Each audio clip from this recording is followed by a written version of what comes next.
Olá, eu sou o professor Eberson e nós vamos ter hoje uma aula sobre os princípios de contagem.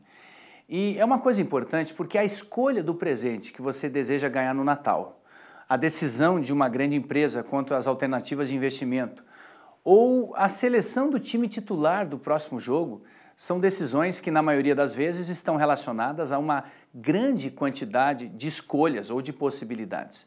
Com o auxílio do princípio fundamental da contagem, é possível organizar as informações, objetivando a contagem rápida das escolhas, sem a necessidade de contá-las uma a uma. Em alguns casos, inclusive, além de ser inconveniente, isso é praticamente impossível. Todo o raciocínio desenvolvido em problemas de contagens baseia-se no princípio fundamental da contagem, que é composto pelo princípio aditivo e pelo princípio multiplicativo. Então é isso que nós vamos estudar hoje. Nós vamos estudar as formas de você fazer contas usando esses dois princípios. Então nós temos o princípio fundamental da contagem com duas partes, o princípio multiplicativo e o princípio aditivo. Basicamente, o que eles querem dizer? O princípio multiplicativo está dizendo que você multiplica as opções de escolha para chegar ao total. E no princípio aditivo, você adiciona as escolhas para chegar à resposta do problema. Então, o estudo hoje vai ser sobre somar e multiplicar opções de escolha para chegar à resposta de um problema, ok? Muito bem, vamos ao primeiro exemplo para a gente começar a entender sobre o que se trata exatamente isso. Na primeira situação nós temos, deseja-se formar um número ímpar de 4 algarismos distintos a partir dos 10 algarismos do sistema decimal. Quantos números podem ser formados? Repare que estão falando aqui 4 algarismos distintos, sistema decimal quer dizer que podemos usar qualquer algarismo de 0 a 9, 10 no total, e queremos formar um número ímpar. Isso é importante, né? Por quê? Porque para um número ser ímpar, ele deve ter como algarismo das unidades o 1, o 3, o 5, o 7 ou o 9. Desta forma, o que nós vamos fazer? Nós vamos fixar na primeira posição o algarismo 1. Na última posição, no caso das unidades, o algarismo 1, para garantir que ele é um número ímpar. Vejamos. Então, como o número ímpar tem 1, 3, 5, 7 ou 9 nas unidades, para ser ímpar, eu vou fixar o 1 aqui, ó. Ao fixar o 1, eu já garanti que, independentemente dos algarismos que vêm à frente, esse número certamente vai ser ímpar. O que mais? Olha só, nessa primeira posição não pode ser o algarismo 0. Por que que na primeira posição não pode ser o algarismo 0? Porque quando você usa o 0 na primeira posição, ele não é significativo.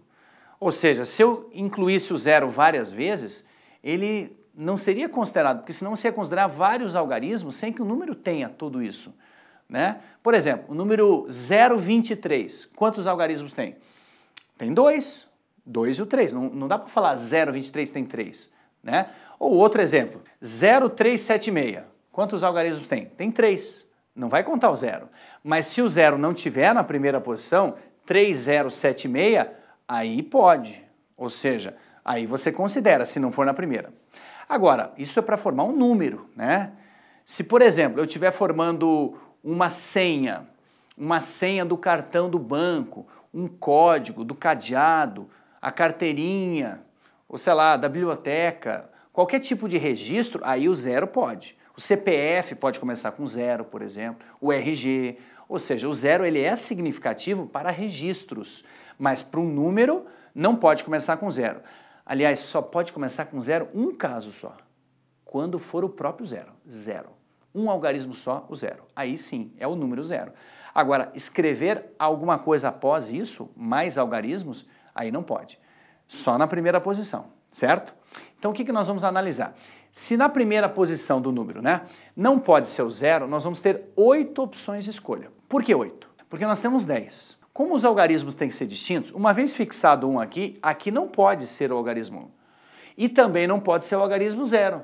Então nós temos duas perdas das 10. 10 menos 2, 8 opções de escolha eu posso usar. Muito bem. Agora, qual dessas 8 eu vou usar? Não importa, não importa. Mas qualquer uma que eu tenha usado aqui, na segunda posição, eu não posso repeti-la, porque os algarismos têm que ser distintos. Então, daqui para cá, há necessariamente uma perda de uma possibilidade. Então aqui cairia para 7. Só que, como eu acabei de falar, o 0 ele não pode ser na primeira casa, mas na segunda ele pode. Então há uma compensação aqui. Perde-se uma das 8 e ganha-se o 0. Então permanece-se com 8 possibilidades. É o que a gente vai ter. Então tem 8 opções de escolha para a segunda posição. Aí eu vou usar uma das 8. Quem quer que seja, eu não posso repeti-la.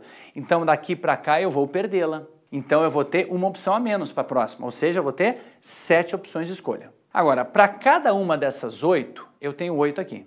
Então eu multiplico 8 vezes 8, 64. E para cada uma dessas 64, para a primeira dupla de algarismos, eu tenho 7 depois. Então eu vou multiplicar 8 vezes 8 vezes 7 para chegar ao número total de escolhas. Ó, 448 números eu posso formar, ímpares, terminados em 1, e com 4 algarismos que garantidamente são distintos. Muito bem. Então eu fiz com o algarismo 1. O que eu teria que fazer agora? Analisar as outras opções de escolha, que seriam terminar com o 3, por exemplo. Então vamos analisar. Só que antes é importante falar o que eu usei ali, né? O princípio multiplicativo. Então aqui você tem que multiplicamos as quantidades de escolhas quando estamos diante de opções em que uma vez realizada uma delas, a outra não é excludente, não exclui a primeira, e pode variar de modo que o conjunto de decisões depende de cada decisão tomada. Então, quando você muda um algarismo do número, você muda o número todo. Por isso, para cada uma das 8 tem 8, então multiplique. Para cada uma das 8 vezes 8, 7. Então a gente usa o princípio multiplicativo. Multiplicamos para chegar ao número 448. Então vamos ver agora outro. Se eu fixasse o 3, mudaria alguma coisa? Ou a análise seria a mesma? É a mesma coisa. Ó, eu fixo o 3, então em vez do 1 é o 3. Mudou, é outro número. Mas na primeira posição, não posso usar o 0 nem o 3. Eu tenho 8 opções. Aí eu uso uma dessas 8. Não posso usá-la aqui. Aqui eu tenho 7, só que o 0 que eu não pude usar aqui, eu posso usar aqui na segunda. Então permaneço com 8 novamente.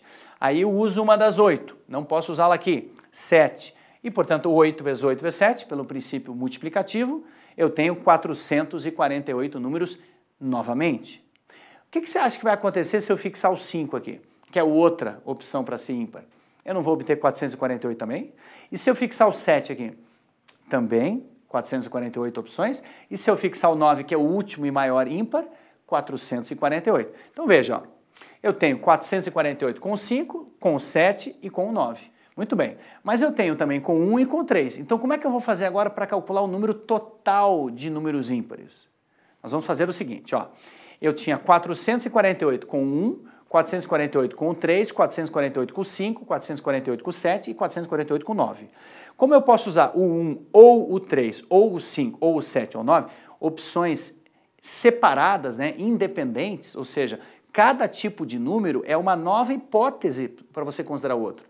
Então aqui você usa o princípio aditivo. Tá vendo? Ó, grupos diferentes, ó. Você vai somar. Então dá para dizer 448 5 vezes, ou seja, para cada algarismo ímpar que você tem.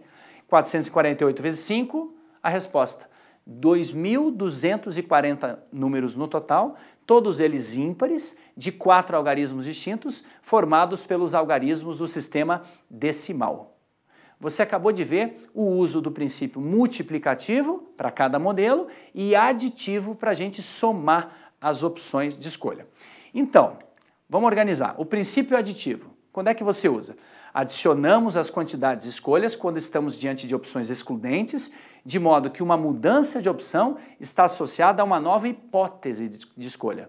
Ou seja, terminar com 1 é uma coisa, terminar com 3 é um outro tipo de número, que é ímpar também e que também serve. É uma nova opção. Por isso que a gente somou as opções que são excludentes, né? São diferentes umas das outras, e aí a gente chegou à resposta do problema. Agora, outra coisa importante, seria possível a gente resolver esse problema de uma forma mais rápida? Assim, de uma forma, num modelo só, por exemplo, num só modelinho desse? Sabe o que a gente podia fazer? Em vez de fixar o algarismo que termina ímpar, eu podia começar analisando por ali. Repare, você tem quantas opções de escolha para o último algarismo? Se ele é ímpar, é 1, 3, 5, 7 ou 9. Esses são os números que são os algarismos que temos como opções. Então nós temos 5 opções de escolha para o último. Então, em vez de fixar, analise quantas opções você tem. Bom, uma vez colocado um algarismo aqui, então você escreve 5, mas você não vai colocar 5 ali, você vai colocar um só. Agora, quem quer que seja, não importa para você continuar a sua análise. Lá na primeira posição, você vai poder usar qualquer algarismo, exceto quem? O 0, que não pode, por regra, e o último algarismo que foi usado. Então você perdeu 2 opções de qualquer jeito.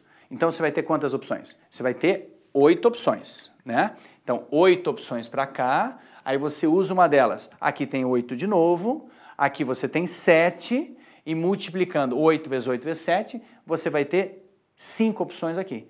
Então, o que você fazia antes? 8, 8, 7. Só que agora, em vez de fixar 1, 3, 5, 7, 9 e somar 5 quantidades iguais, 5 vezes. 5 vezes esse número que era 448 já dá a resposta 2.000 ou 2.240 números ao todo. Entendeu como é que foi a ideia? Eu usei o princípio multiplicativo do início ao fim, porque cada um dos grupos me dava o mesmo número de opções. Então a escolha do último algarismo não interferia nas opções que você teria para as primeiras posições do número. Ok? Muito bem. Vamos seguir em mais uma questão do Enem que fala sobre a escrita Braille. Veja só. Enem, a escrita Braille para cegos é um sistema de símbolos no qual cada caractere é um conjunto de 6 pontos dispostos em forma retangular, dos quais pelo menos um se destaca em relação aos demais. Por exemplo, a letra A é representada por, olha só, você tem uma matriz, né? A gente chama de cela também, onde esse primeiro ponto acima, superior esquerdo, está destacado. E isso aqui, de acordo com o texto, representa a letra A. O número total de caracteres que podem ser representados no sistema Braille é 12, 31, 36, 63 ou 720. Como é que nós vamos fazer essa, hein? O número de opções que você tem. Repare que cada um dos pontos tem que se destacar em relação ao conjunto, né? Você tem que ter pelo menos um se destaca em relação aos demais. Bom, olha só como é que eu vou fazer. Eu vou analisar pontualmente, né? Cada ponto eu vou analisar quantas opções eu tenho de escolha. Você reparou que esse ponto aqui está destacado, né? Agora, esse ponto aqui ele poderia não estar destacado e poderia estar destacado outro. Então, cada ponto você tem 2 opções. Ou eu o destaco ou não destaco. Você está percebendo? Você tem 2 opções, ou seja, destaca ou não. Cada um deles tem 2 opções. Então, vamos analisar como é que ficaria o conjunto. Olha só, esse ponto aqui tem 2 opções, destaco ou não. Esse, 2, esse, 2, esse, 2, 2 para cá, cada um tem 2. Só que o conjunto que você está querendo representar, ou seja, a mensagem na escrita Braille, dependerá de cada um desses. De modo que, para cada uma dessas 2, tem 2 aqui. Alterando alguma delas, é um símbolo diferente para quem está fazendo a leitura em Braille. Então você tem que multiplicar.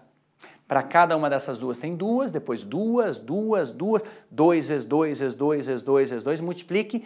Quantas vezes o fator 2? A quantidade de pontinhos, 6. Então você vai ter uma potência de base 2 com expoente 6. 2 à sexta. E 2 à sexta vão ser 64.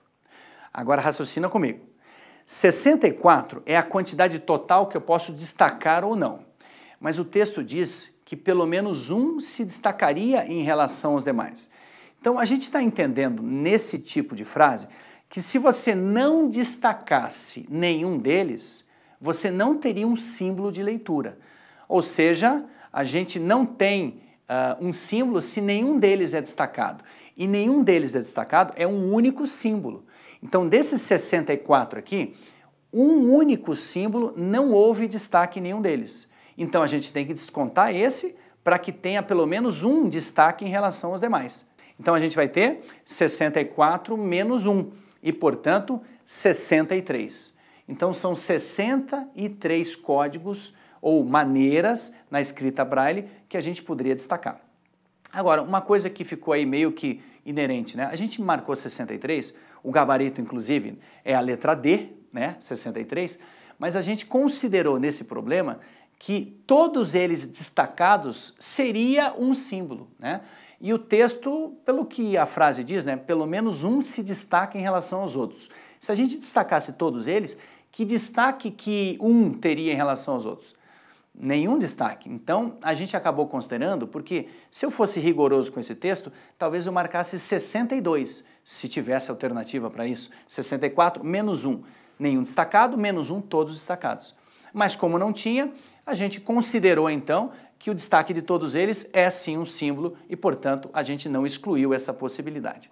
Ok? Muito bem. Vamos continuar resolvendo mais uma questão do Enem, que tá legal isso aqui, hein? Essa ideia aqui de resolver problemas apenas analisando com raciocínio vale a pena. Vamos lá. Nessa outra questão do Enem, você tem o setor de recursos humanos de uma empresa vai realizar uma entrevista com 120 candidatos a uma vaga de contador. Por sorteio, eles pretendem atribuir a cada candidato um número, colocar a lista de números em ordem numérica crescente e usá-la para convocar os interessados. Acontece que, por um defeito do computador, foram gerados números com 5 algarismos distintos e em nenhum deles apareceram dígitos pares.